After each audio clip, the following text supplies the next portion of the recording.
Hello. So today we're going to do a short video on neurons. And so this really comes at the end of the semester when we talk about the nervous system, but we have to talk to you a little bit about it now because to talk about muscles and how they contract, we have to know how they're stimulated. And the system that stimulates the muscular system is the nervous system. And so the type of cell that does that job is called a neuron. So I'm going to just give you some basic information about the neuron now, and then we'll do a whole lot more about it later when we get into the last unit on the nervous system. So this is the neuron structure. Your neurons are the basic building blocks of the nervous system.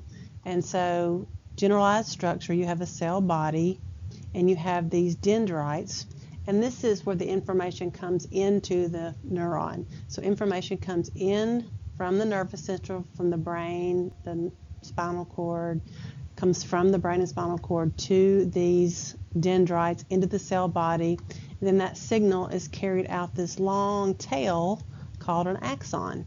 So the impulse or action potential or signal travels in this direction, okay? And at this end, you have what are called axon terminals, and these actually are where they interact with the muscle. So you're going to have a signal from your brain that says, hey, I need to move a muscle. You'll send the signal through this neuron all the way out into the muscle to something called the neuromuscular junction, NMJ, neuromuscular junction. And we're going to talk about what that is and how that works.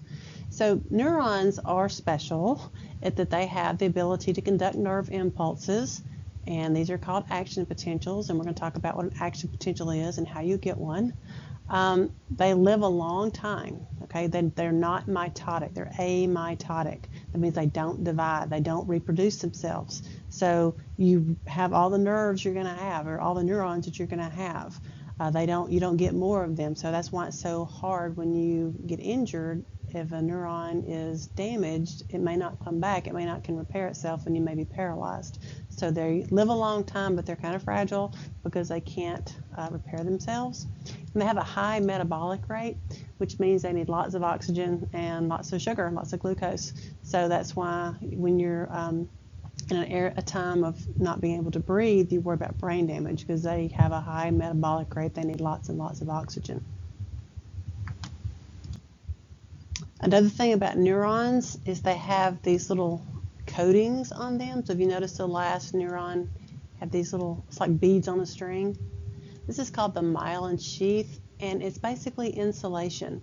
So if you think about electrical wire, you would insulate it.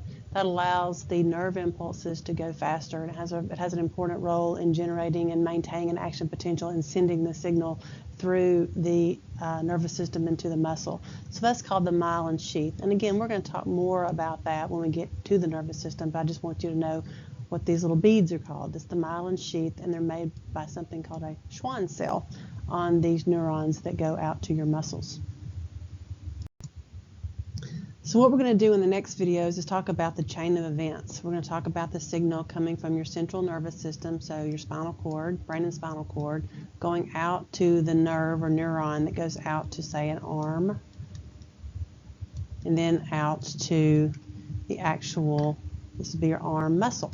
Okay, so a signal, say I want to move my arm, a signal would come from the central nervous system, the brain, and go down to the spinal cord, where the signal would go through the cell body, through this axon, to the actual neuron that goes out to your arm, and then the signal would be propagated or carried all the way through this axon until it gets to the end, where it's going to join something called a synapse.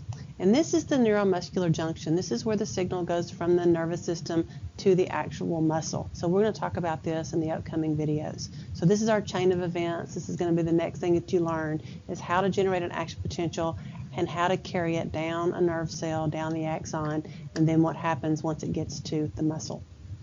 Thank you for your attention.